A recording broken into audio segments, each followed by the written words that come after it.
السلام علیکم ورحمۃ اللہ وبرکاتہ۔ اللہ سے دعا کرتے ہیں کہ آپ لوگ خیریت سے ہوں گے۔ گنبد بنانے والے کو کیا سزا دی گئی؟ سبز گنبد کی ہسٹری۔ تو یہ جو گنبد کا معاملہ ہے اور 12 ربیع الاول کو جو یہ گنبد کا معاملہ آیا تھا اس سے ریلیٹڈ جو ہے کچھ چیزیں جو ہے علی مرزا نے بتائی ہے۔ اور کوئی بادشاہ تھا، اس نے جو ہے گنبد بنایا تھا، تو اس کی جو ہے ہسٹری جو ہے انہوں نے سامنے رکھی ہے۔ اور آپ بھی دیکھ سکتے ہیں کہ یہ جو گنبد کا معاملہ تھا آپ صلی اللہ علیہ وسلم کے 35 سال پہلے کا انہوں نے وہ بھی ذکر کیا ہے، اور کافی ساری چیزیں جو ہے اس ویڈیو میں گنبد کے ریلیٹڈ بتایا ہے۔ اور اللہ سے ہم سب یہی دعا کریں کہ اللہ ہم سب کو ہدایت کا راستہ دکھائے، اور جو بھی غلطیاں ہم سب سے جانے انجانے میں ہوئی ہے اللہ معاف فرمائے، آمین ثم آمین۔ اور اسی صدی کے اندر 7ویں صدی ہجری کے اندر ایک اور بادشاہ آیا، ملک المنصور قلاوون۔ اس نے 678 ہجری کے اندر 8 سے 800 سال پہلے کوئی منت مانی تھی، اس نے پکڑ کے گنبد خضرا رکھ دیا نبی صلی اللہ علیہ وآلہ وسلم کی قبر اطہر کے اوپر۔ اس ٹائم یہ گرین کلر کا نہیں تھا، وہ وائٹ کلر کا ہوتا تھا۔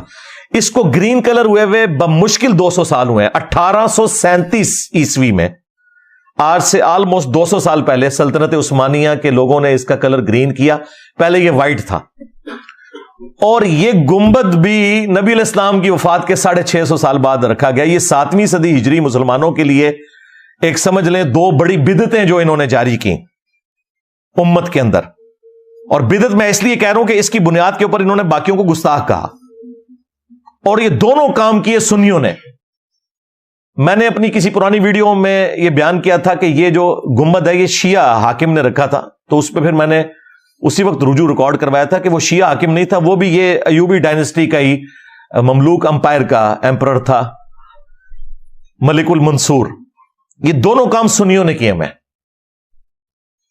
مروجہ میلاد کا سلسلہ شروع کرنا، اب شیعہ نے بھی ادھار لے لیا وہ سنیوں سے، وہ بھی کر رہے ہیں۔ اور دوسرا یہ گنبد خضرا رکھنا، حالانکہ نبی علیہ السلام کے زمانے سے پہلے، آپ کی پیدائش سے بھی 35 سال پہلے آیا صوفیہ کا گنبد بنا ہوا ہے۔ یہ جو استنبول کے اندر آیا صوفیہ جو اب اردگان نے کھول دیا ہے، اور وہاں پہ جمعے کی نماز بھی ہوتی ہے اور عام دنوں میں میوزیم، یہ نبی علیہ السلام کی پیدائش سے بھی 35 سال پہلے کا بنا ہوا ہے۔ کتنا بڑا گنبد ہے، یعنی ٹیکنالوجی موجود تھی۔ حضرت عمر کے دور میں آج کے اربوں ڈالرز جزیہ ملتا تھا رومن امپائر سے مسلمانوں کو، وہ تو سونے کا گنبد بنا کے قبر رسول پہ رکھ سکتے تھے۔ ان کو تو کسی کے دماغ میں یہ بات نہیں آئی ہے یہ کوئی نبی علیہ السلام کی عزت افزائی ہے کہ یہاں پہ گنبد رکھے۔ انہیں پتا تھا، صحیح مسلم میں حدیث ہے، میں تمہیں منع کرتا ہوں قبروں کو پکا کرنے سے، قبروں پر عمارت بنانے سے، اور قبروں پر بیٹھنے سے۔ وہ اس کو نبی علیہ السلام کی گستاخی شمار کرتے تھے۔ اور سیم یہی گستاخی شمار کی گئی جب پہلی دفعہ گنبد رکھا گیا، اور جس بندے نے مشورہ دیا تھا وہ کچھ عرصے بعد معزول ہو گیا، تو لوگ یہ باتیں کرتے تھے کہ اس سے سزا ملی ہے جو اس نے الٹے کام کا مشورہ دیا تھا۔ اور آج اس کے اوپر بات کریں تو گستاخی رسول کہتے ہیں آپ کو۔ میرے سوا تو کسی کی جرت نہیں، وہاں بھی کسی کی جرت نہیں کہ بات کر جائے، باقی تو شاہی کوئی نہیں۔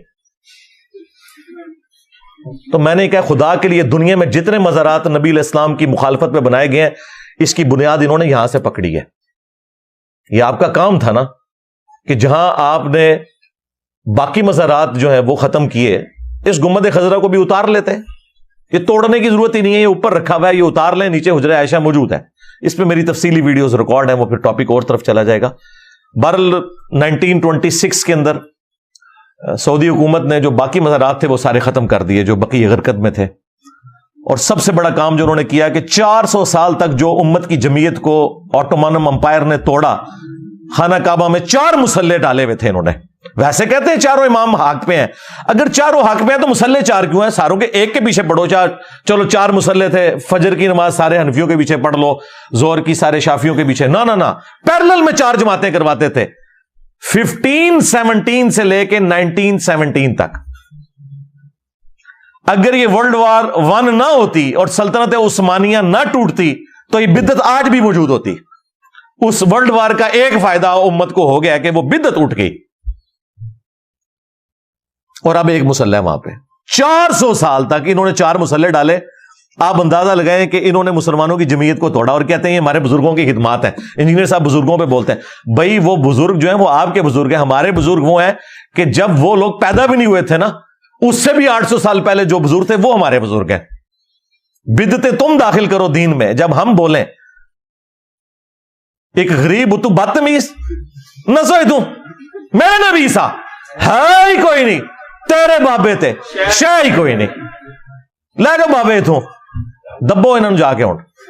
ہاں بالکل اب کوئی لحاظ نہیں. جس طرح سیدنا عمر نے کہا تھا نا, نبی الاسلام نے اس وقت زمینیں تمہیں دی تھی جب اسلام کمزور تھا, اب اسلام مضبوط ہو گیا ہے, اب یہ زمینیں جو ہے بیت المال میں جمع کرواؤ, ادروائز ان کے اوپر کاشتکاری کرو اور اس میں سے حصہ جو ہے بیت المال کو دو. تو میں بھی انہوں نے سیدھا ہو گیا کہ بھائی یہ ہوں پرانیاں گلاں. ہاں ہوں اللہ دے فضل نال یہ دعوت جس طریقے سے اللہ تعالیٰ نے مسلمانوں میں راسخ کی ہے, بالکل سٹریٹ فارورڈ آنکھوں میں آنکھیں ڈال کے بات کریں گے ہاں انشاءاللہ تعالیٰ. لیکن علمی اختلاف, کوئی ایکسٹرا جوڈیشل ایکٹیویٹی پرفارم نہیں کرنی.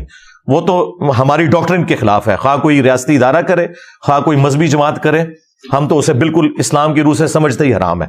علمی اختلاف تو یہ کام ان کے بزرگ ڈال کے گئے ہیں. جب ہم وہ بتاتے ہیں کہ انہوں نے یہ کام ڈالا ہے, امت کی جمعیت کو توڑا ہے, تو کہتے ہیں یہ بزرگوں کی گستاخی کرتے ہیں.